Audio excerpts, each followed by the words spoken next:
On our anniversary he left me for her. Years later, I rejected the scent of roses still lingered in the apartment that night, their petals trembling under the weight of memories. Candles flickered along the edges of the table set for two, the wine breathing quietly, waiting for the warmth of celebration. It was their anniversary, the day that had once meant everything. She wore the red dress he had once said made his heart skip beats. Her eyes sparkled not with joy, but with a storm of hope and unease. She waited. Minutes bled into hours. Then came the message. "Don't wait. I'm with someone else now." The world collapsed silently. She dropped the phone. It didn't shatter. She wished it had. The screen glowed mockingly, the words echoing louder than screams. Tears spilled before she even realized she was crying, her breath shallow, collapsing onto the couch as if her body couldn't bear the betrayal.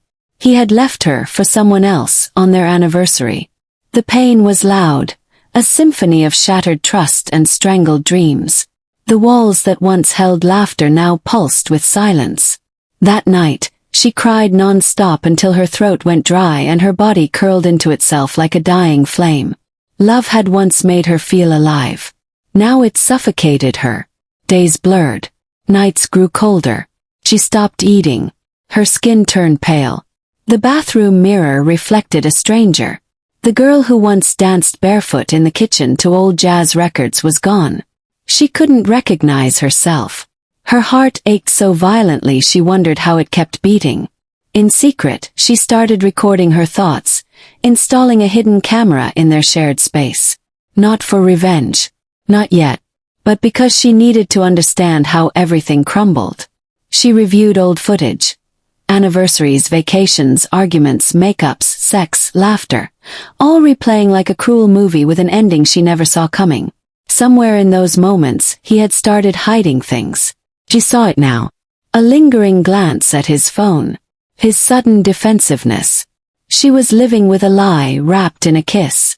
One day she followed the trail. Social media hint. A blurred reflection. Familiar hotel lobby. Hungary. The city they had once visited together. She boarded a plane without hesitation. Alone. Cold. Focused. She found them. Together. Smiling like they were the only ones who existed. The sight crushed her, but she didn't confront them. She watched. She recorded. She bled silently behind her camera. Back home, her sadness morphed into something sharper. Motivation. She transformed. Worked out. Glowed up. Launched her own business. Grew silently, powerfully. People stared. Men begged. She remained untouched. Her heart still held the shards of what he left behind. But she wasn't broken anymore. She was evolving. Years passed. One night, unexpectedly, the doorbell rang. He stood there, older, tired, empty. She barely recognized the man who once made her feel like the sun. He stammered, his eyes begging. "I made a mistake," he whispered. She didn't respond. He reached for her hand. Her body stiffened. His touch used to burn. Now it felt foreign. He spoke of regret, of memories, of longing. "I miss your touch," he said. "Your mouth. Your body." She said nothing. He begged to come inside. She let him. Inside, candles flickered again. The scent of roses returned. He pressed his lips against hers. The kiss was desperate, wet with apologies.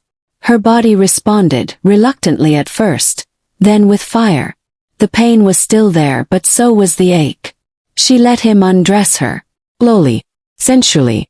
He whispered hot things in her ear. She shivered. Their bodies collided, grinding, pulsing. His hands found places that once knew only him. She moaned, her fingers tracing old paths across his chest. They made love, or something close to it, all night. Again, and again, and again. 6 rounds of sex that were messy, intense, painfully hot, borderline primal. Her body was sore, her heart torn. But something felt off. His eyes didn't carry love. They carried guilt. Later, while he slept next to her, she reviewed the hidden footage. The camera still rolled. Caught his phone call before he arrived. "She'll take me back. She's weak." The words hit like a bullet. She stood up, cold, broken, her legs trembling. He woke up to find her standing above him, bleeding between her legs from the aggressive night they shared.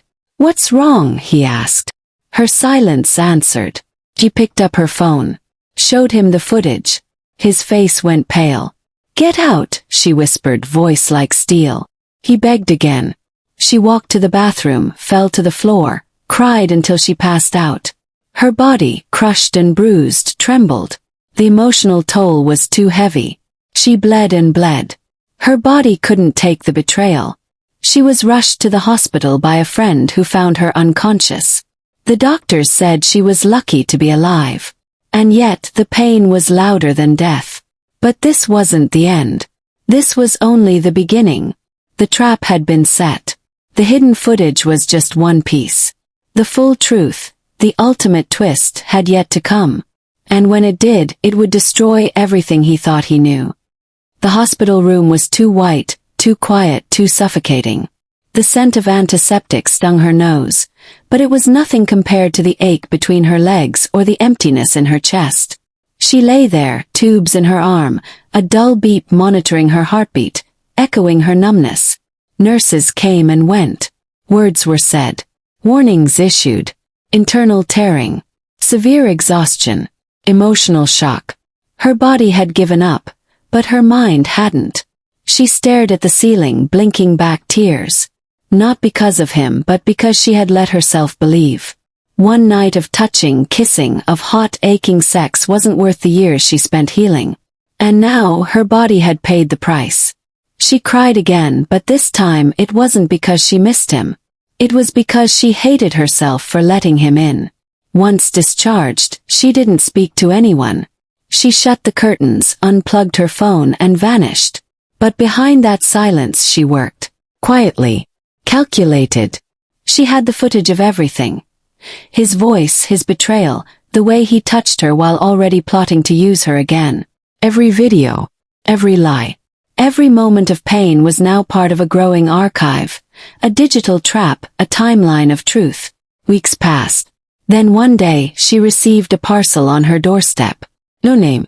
No return address. Inside was a USB stick and a letter in a trembling, unfamiliar handwriting. The note read, "You don't know me, but I know what he did to you. I know what he's done to many others. Please watch this and decide what you want to do with it." Curiosity overpowered fear. She plugged it in. What played was beyond anything she could have imagined. Hidden camera footage, just like hers, but of him. With her. The woman he left her for. The same woman she had seen with him in Hungary.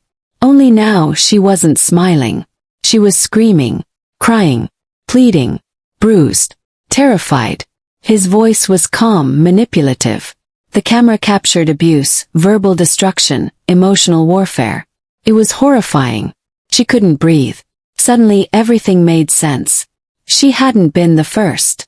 She wasn't the only one. He was a predator. Charming on the surface, rotting underneath. He didn't just cheat. He crushed. Destroyed. She wasn't crazy. She wasn't weak. She had escaped. And now, she had enough footage to expose him for what he truly was. She crafted the plan like a filmmaker. A documentary-style confession built entirely from truth. Voiceovers from herself, raw and painful. Visuals from the hidden cameras. Flashbacks of their relationship, layered with the evidence of his calculated cruelty. Scenes of their final night, of the blood, the bruises, the painful sex masked as love. And finally, the new footage. The abuse of the woman he left her for. It was a masterpiece of raw pain and hard truth. The final scene. A quiet moment. Her standing strong in front of a camera. Her voice calm. "I let him in. I believed him. I gave him everything. He crushed me. Used my body. Left me unconscious and bleeding. But I didn't die. Came back stronger. And now I choose to destroy him not with revenge, but with truth."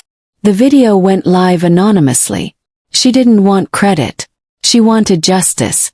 And justice came quickly. Spread like wildfire. Blogs picked it up. Feminist channels amplified it. Lawyers reached out. A storm of voices rose against him. And just like that he crumbled. His job gone. His reputation burned. His relationships erased. He tried to deny it, but the footage was irrefutable. His own words, his own actions, his own destruction. One night she received a message from an unknown number. It was him. "Please stop. I have nothing left." She replied with one line. "Now you know how I felt when you left me bleeding." And then she blocked him. Weeks turned into months. The pain faded, leaving behind strength, a hardened heart wrapped in wisdom. She traveled again, not to chase memories but to create new ones. She kissed strangers who deserved her lips. She laughed until she cried. She touched people who didn't try to own her. She made love slowly, carefully when she was ready, not when someone else wanted it. She became something he never expected, a woman who survived the storm and built a kingdom from the wreckage. And then, one summer afternoon, while sitting on a terrace cafe overlooking the Danube River in Hungary, someone approached her table. Not him, someone new. Gentle, curious, warm eyes and kind hands. A stranger who had seen her story and admired her strength. He didn't want to save her. He wanted to walk beside her. They talked, then kissed. And in that moment, for the first time in years, she let go. Let go of the pain, the rage, the memories, and embraced the truth. She had been broken, but she was never weak. She had been used, but never worthless. She had been crushed, but never destroyed. The real twist. She didn't need revenge to win. She just needed to heal. And now she was finally beautifully free. The end white heavy check mark.